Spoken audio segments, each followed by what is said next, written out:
Pleasant day to everyone. I'm Dr. ETBeltran, the Gender and Development and Extension Services Director of the President Ramon Magsaysay State University.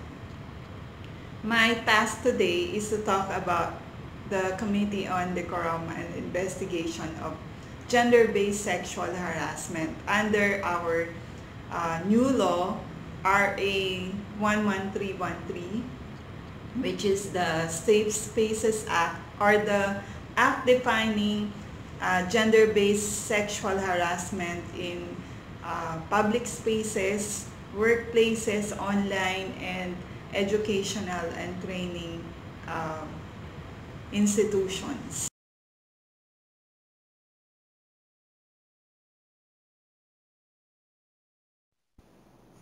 As you have learned from the previous speakers, the new law on anti-sexual harassment in this country expands the coverage to cover the public spaces, and you have learned about street sexual harassment, um, online sexual harassment, and this time we want to know how work-related and education-related sexual harassment are dealt with by the law. The law was passed sometime mid-2019, and immediately after its implementing rules and regulations were also created by no less than 12 heads of national agencies, including the Commission on Higher Education Chairperson, the Commission on Human Rights, the Secretary of the Department of Education, and the other leaders, including the Chairperson and the Commission on Women. So it's now time for us to learn about what changes were made on the nature of the Committee on Decorum and Investigation under the new law. And my task is to talk about these related topics. What are the duties of the employers, as well as the heads of persons and persons in authority in school settings.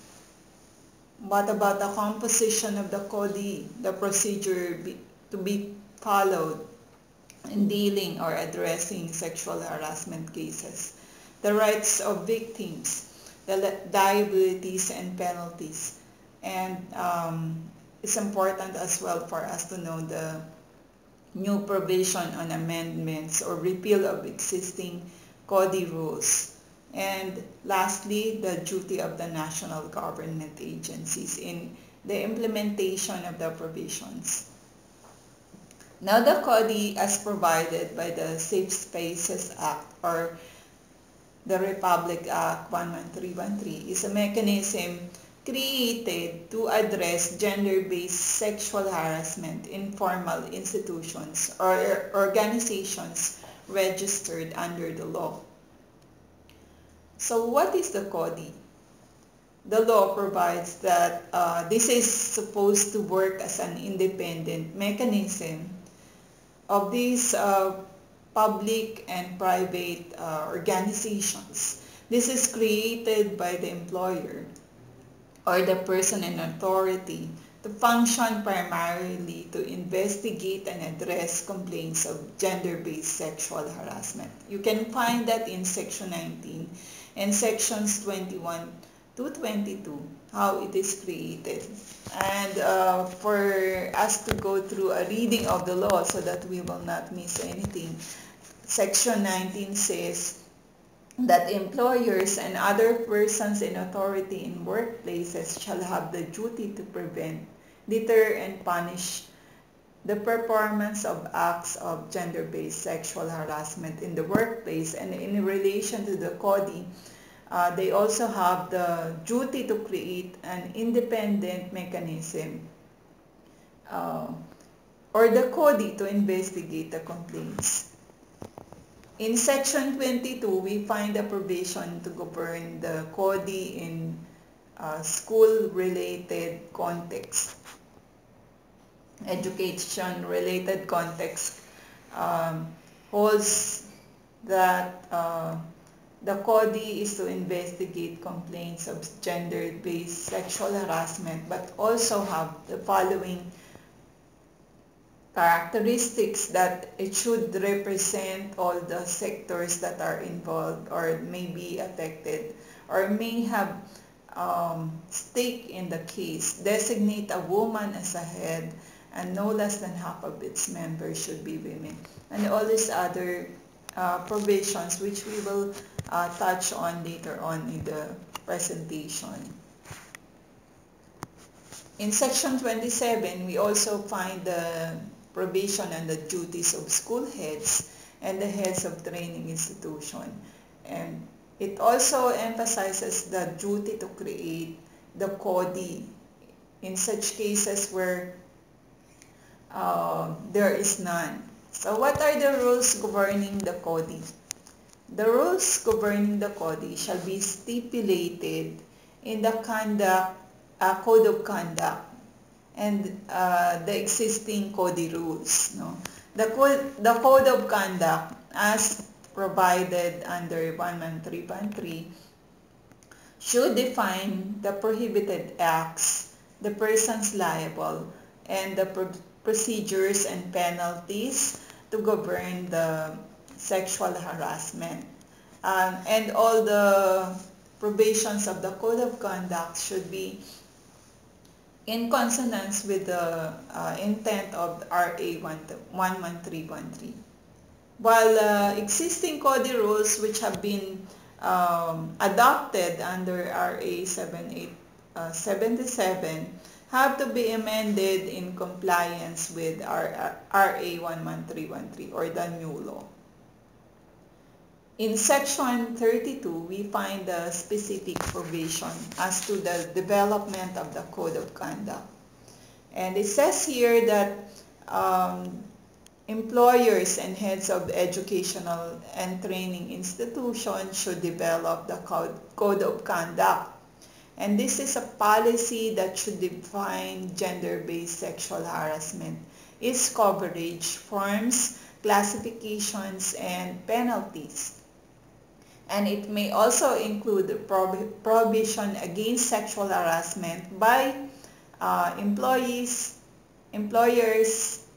to customers, clients of the establishments or agency, employers or employees to student interns to employers, employees or workers in a company, office, or agency that is acting as a partner on the job training institution. And specify the provisions on the procedures in the filing of cases, investigation and resolution and appeal thereof that will be the basis of the function of the CODI. So the Code of Conduct should be passed by the institution or organization to govern the operation of the Committee on Decorum and Investigation. But before I proceed, take note of number 3, where we find that the previous requirement for moral ascendancy is now amended, that it has been repealed effectively by this provision, because now students may be penalized for harassing their teachers, or in this case the employers.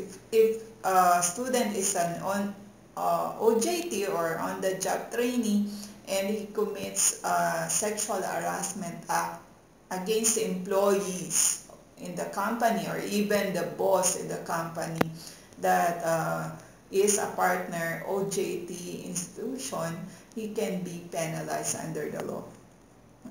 And further, in section 32, it says that the Code of Conduct should specify the functions, responsibilities, and composition and qualification of the CODI, including the penalties to be imposed on the members of the CODI in cases of non-performance or inadequate performance of functions. It may also include a provision of support, especially for victims of gender-based sexual harassment. So take note here that the institution has the power to define the specific provisions on the functions and responsibilities of the members of the CODI.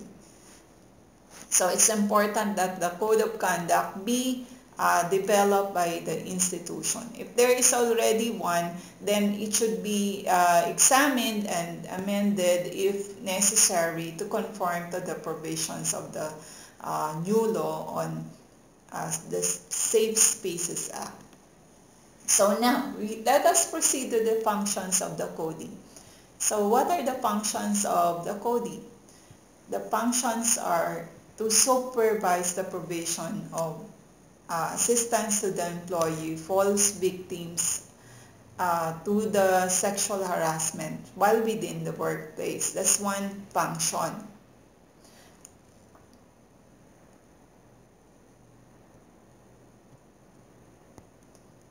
But who composed the CODI in the school setting? At least one representative each from the school administration, trainers, instructors, professors or coaches, and students or trainees, students and parents as the case may be, and other groups as may be applicable. But take note that the law also provides that there should be equal representation of persons of diverse sexual orientation, gender identity, and expression as far as practicable. And that there should be designated permanent alternates of the representatives in the CODI so as not to delay the procedure. Designees with authority should render, and with the authority to render the decision should be chosen to ensure the continuity of the deliberations of the CODI.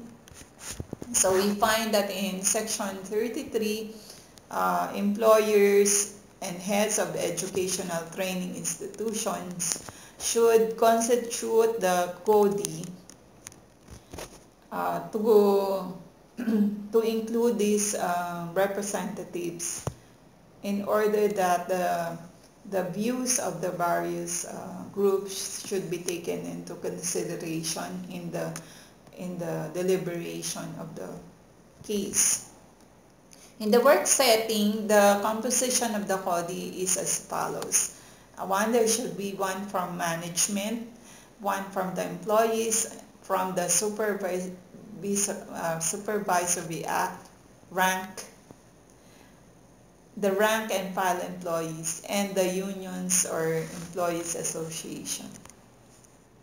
And that the CODI in the work setting will act as an independent internal grievance mechanism, and its composition and processes shall be governed by the new law. Section 33 further provides that the head of the CODI should be a woman, and not less than half of its members shall be women. It should be impartial, and members should not be connected or related to the alleged perpetrator within the 4th degree of consanguinity. Dapat hindi ka mag-anak. And must have no prior record of involvement as respondent or defendant or accused in a sexual harassment case.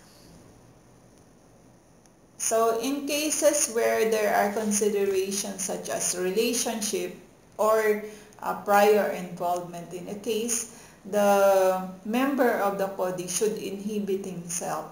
Inhibition of the members in case of these factors must be incumbent upon the members. Complainants or respondents may request a member of the CODI to inhibit or the CODI member may on his or her own initiative, cause the inhibition based on conflict of interest, manifest partiality, and other reasonable ground.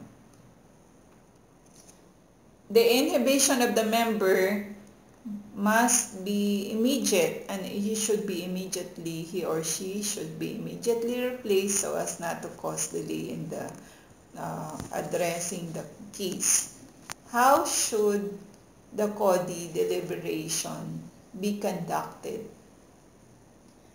You should remember 8 things pertaining to this concern of how the CODI should address a sexual harassment case. And these are due process, protection of the complainant, of course, the time frame of processing the complaint, guarantee of confidentiality, proper notification, guarantee of the right to information, guarantee of the right to appeal, gender-sensitive handling of cases, and confidentiality. So let us go through each one of the requirements of the law. Of course, due process, you already learned that this comes in 2 dimensions. One is substantive and the other one is procedural. So both are required in the deliberation of the CODI. Substantive has something to do with what is contained or what is prohibited in the law, what the law actually provides. And then the procedural due process has something to do with the rules, the procedures in the conduct of the investigation. Investigation and decision on written complaints must be done within 10 working days or less upon the receipt. And this does not include the period of appeal given to all parties in accordance with existing laws. Protection of the complainant from retaliation without causing him or her any disadvantage, diminution of benefits or displacement, and without compromising his or her security of tenure. Guarantee confidentiality to the greatest extent possible.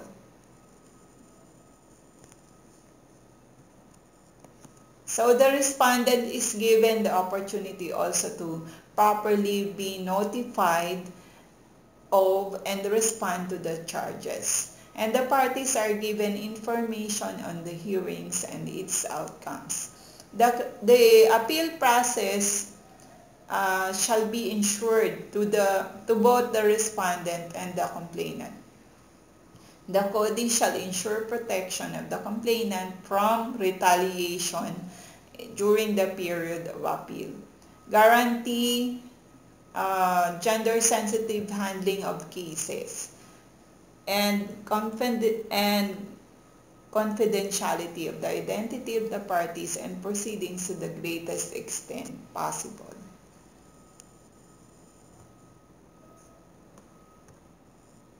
What are the duties of employers under Section 19 and school heads under Section 22 in relation to the CODI? So they both have parallel duties. So employers and other school persons of authority in both the workplace and school setting, as well as training institutions, shall have the duty to prevent, deter, or punish the performance of gender-based sexual harassment. And they have the duty to develop and disseminate information on the code of conduct or the workplace policy, which shall expressly reiterate the prohibition of the gender-based sexual harassment. acts. Describe the procedure of the internal mechanism. So this is the characteristic of the code of conduct or the policy governing sexual harassment. And also these rules should set administrative penalty. What are the duties of education and training institution? In sections 27 and 21, one is to assign an office or a person that must be readily accessible to receive complaints on gender-based sexual harassment.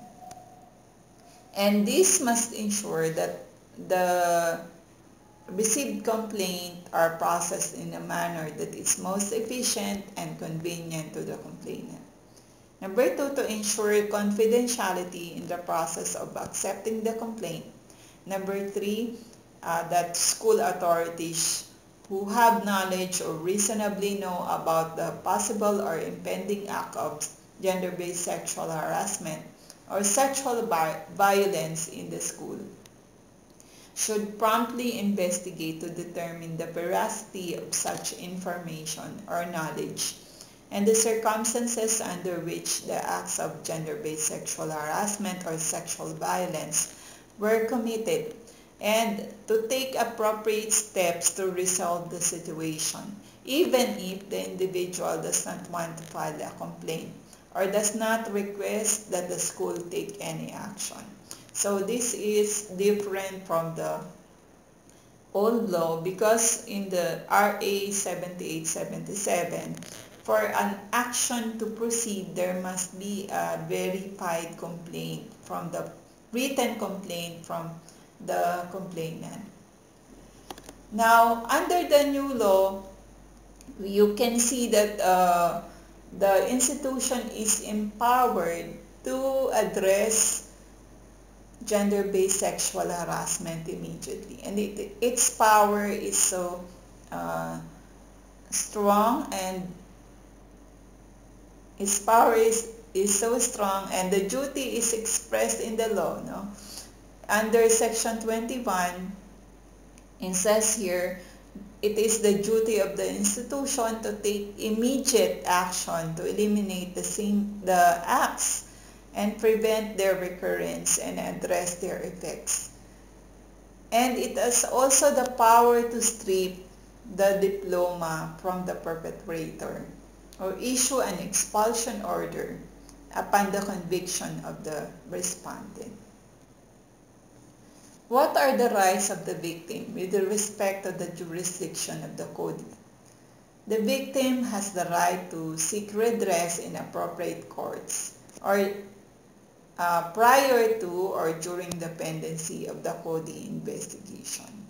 So, according to section 30, nothing shall preclude or prevent the victim of education or training-related gender-based sexual harassment from instituting separate and independent action for damages and other affirmative relief. Now, what is the liability of school heads and heads of training institutions? In section 28, they can be liable for committing acts of gender-based sexual harassment. But a person who has authority or influence or moral ascendancy over another in an education or training institution may also be held responsible for, number 1, non-implementation of their duties under section 22. What is section 22? And that is to cause the development of the code of conduct and the creation of the CODI. And the penalty is a fine of not less than 5,000 but not more than 10,000 pesos upon the conviction of the person in authority. Another one is for failure to act on reported acts of gender-based sexual harassment committed in the institution. The penalty of a fine at less than 5,000 pesos nor more than 10,000 pesos for convicted officials. How about the policy on existing rules deciding on the liability of the student violator?